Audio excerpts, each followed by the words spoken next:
रात्रीचा अंधार बांद्राच्या गल्ल्यांमध्ये सगळं शांत होतं, पण अचानक मातोश्रीच्या आकाशात एक विचित्र गडबड दिसते. कॅमेऱ्याच्या लेन्समधून झळकणारी एक लाल बत्ती ड्रोन. हो, बरोबर ऐकलं. उद्धव ठाकरे यांच्या मातोश्री निवासस्थानावर ड्रोन उडताना दिसला. आणि दुसऱ्याच दिवशी राज ठाकरे यांच्या शिवतीर्थवर पोलिसांची वाढलेली सुरक्षा. काय संबंध आहे या दोन घटनांचा? कोण खेळते ठाकरे बंधूंच्या सावल्यांमध्ये हा राजकीय ड्रोन गेम? नमस्कार, मी सैफ तांबोळी आणि तुम्ही पाहत आहात अनफिल्टर्ड महाराष्ट्र ऑफिशियल. ही कहाणी आहे राजकारण, सुरक्षा आणि गूढ हालचालींची ठाकरे ब्रदर्स मिस्ट्री. 9 नोव्हेंबर 2025 रात्री सुमारे 9 वाजता बांद्राच्या प्रतिष्ठित मातोश्री बंगल्याभोवती शांतता होती.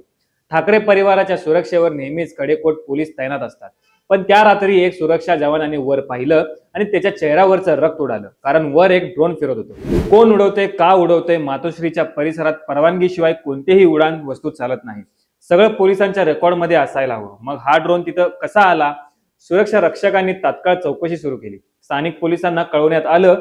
मीडियामध्ये बातमी आली, मातोश्रीवर ड्रोनची हालचाल. त्यांना संपूर्ण महाराष्ट्राचं लक्ष त्या आकाशातल्या ड्रोनकडे गेलं. उद्धव ठाकरे यांच्या घराजवळ उडालेला हा ड्रोन नेमका कोणाचा?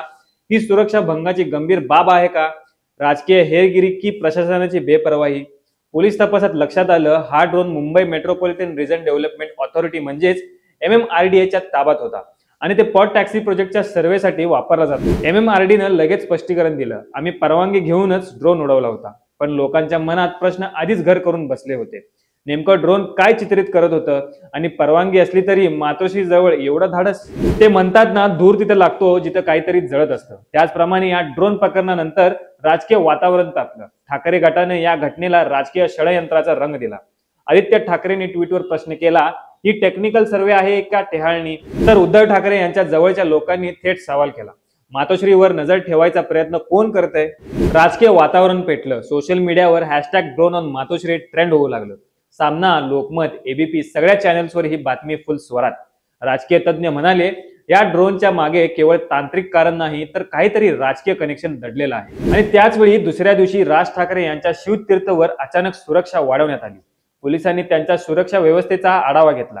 जवळपास 10 अतिरिक्त पोलीस जवानांची नियुक्ती झाली. Y+ दर्जाची सुरक्षा होतीच, पण आता ती आणखी कडक करण्यात आली. ही वाढलेली सुरक्षा केवळ ड्रोन प्रकरणामुळे होती का, की ठाकरे बंधूबाबत काही मोठं घडणार आहे याची पूर्वसूचना?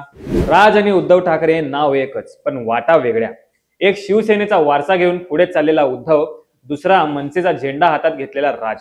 दोघेही ठाकरेंच्या रक्ताचे, पण विचार वेगळे. मात्र नियतीनं दोघांनाही एकाच सावलीखाली आणलं, सुरक्षेची चिंता. 2012 मध्ये राज ठाकरे यांना पहिल्यांदा सुरक्षा देण्यात आली होती. 2019 मध्ये तेवढीच वाढवली गेली, कारण त्यांना धमक्या येऊ लागल्या. 2022 मध्ये मशिदीवरील भोंगे प्रकरणात त्यांच्या विधानामुळे त्यांच्यावर विरोधकांचा राग वाढला. त्यामुळे पोलिसांनी त्यांच्या सुरक्षेत वाढ केली होती. आणि आता 2025 मध्ये पुन्हा एकदा त्यांची सुरक्षा वाढवली गेली. काही जण म्हणतात, ही वाढ निवडणुकीपूर्वीची खबरदारी आहे, कारण ठाकरे बंधू दोघेही महाराष्ट्राच्या राजकीय खेळात महत्वाचे मोहरे आहेत. एक चुकीचा पाऊल संपूर्ण गेम बदलू शकतो. मातोश्रीवर ड्रोन म्हणजे केवळ तांत्रिक घटना नाही, ती आहे एक संदेश, की कोणीतरी निरीक्षण करते, सावलीतून पाहते. आणि शिवतीर्थवर वाढलेली सुरक्षा म्हणजे सावली आता जवळ येते. पोलिसांनी MMRDAच्या परवानगी पत्रांची तपासणी केली. तांत्रिक पातळीवर सगळं बरोबर वाटलं, पण जनतेच्या आणि माध्यमांच्या शंका कायम राहिल्या. एका वरिष्ठ पोलीस अधिकाऱ्याने सांगितलं, ड्रोन प्रकरणात काही संशयास्पद दिसत नाही, पण मातोश्री हा संवेदनशील परिसर असल्याने सुरक्षा तपास सुरू ठेवण्यात आली आहे. पण सोशल मीडियावर चर्चा काही थांबली नाही. हा सर्व खरंच पॉट टॅक्सीचा होता का, की कोणीतरी मुद्दाम मातोश्री व्हिडिओ काढून राजकीय खेळी केली? राजकीय विश्लेषक सांगतात, ठाकरे बंधूंच्या हालचालींवर नेहमी लक्ष असतं. राजकारणात काही वेळा अशा गोष्टी थेट नाही, तर अप्रत्यक्ष संदेश देतात. एकीकडे उद्धव ठाकरे यांचे समर्थक म्हणतात, हे सगळं उद्धवजींना अस्थिर करण्याचं षडयंत्र आहे. तर दुसरीकडे राज ठाकरे समर्थक म्हणतात, आमच्या नेत्याला धमक्या मिळतात म्हणून सुरक्षा वाढवली. यात राजकारण कुठं आलं? पण सत्य नेमकं कोणतं? ड्रोन नेमकं काय चित्रित करत होतं? राज ठाकरेंच्या सुरक्षेत वाढ कोणत्या गुप्त माहितीवरून केली गेली? या सगळ्याचं उत्तर अजूनही अंधारात आहे. महाराष्ट्रात स्थानिक स्वराज्य निवडणुका जवळ येत आहेत. उद्धव ठाकरे यांच्या पक्षासाठी ही निवडणूक प्रतिष्ठेची आहे. दुसरीकडे राज ठाकरे हे पुन्हा एकदा राजकीय पुनरागमनाच्या तयारीत आहेत. अशा वेळी जर ठाकरे कुटुंबाशी संबंधित कोणतीही घटना घडली, तर तिचा परिणाम थेट जनतेच्या मनावर होतो. आणि हे सगळं जाणून असलेले काही राजकीय खेळाडू सावल्यांमधून चाले खेळत आहेत. एका राजकीय सूत्राने सांगितलं, राज ठाकरे आणि उद्धव ठाकरे यांचं नाव एकत्र चर्चेत आलं, की लोकांचं लक्ष बाकी मुद्द्यांवरून हटतं. कदाचित ही सगळी खेळीचं लक्ष तेच असावं. ड्रोनच्या या एका घटनेनं महाराष्ट्राच्या राजकारणात पुन्हा एकदा ठाकरे विरुद्ध ठाकरे हा विषय जिवंत केला। राजकारण म्हणजे शतरंज, कधी प्यादा बळी जातो, कधी राजा वाचतो, आणि या खेळात ड्रोन हा फक्त प्यादा असू शकतो।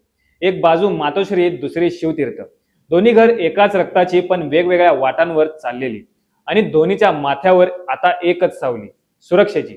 आज मातोश्रीवर उडालेले ड्रोन थांबला आहे, पण त्यानं महाराष्ट्रात निर्माण केलेल्या प्रश्नाचं वादळ अजूनही फिरते। राजकीय रणभूमीवर कोणी कोणावर नजर ठेवतंय हे सांगणं कठीण आहे, पण एक गोष्ट नक्की, ठाकरे हे नाव अजूनही महाराष्ट्राच्या राजकारणाचं केंद्रबिंदू आहे।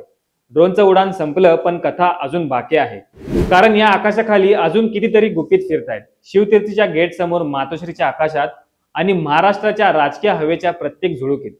जर हा व्हिडिओ तुम्हाला आवडला असेल तर आमच्या चॅनलला लाईक, शेअर, कमेंट आणि सबस्क्राईब करायला विसरू नका। धन्यवाद।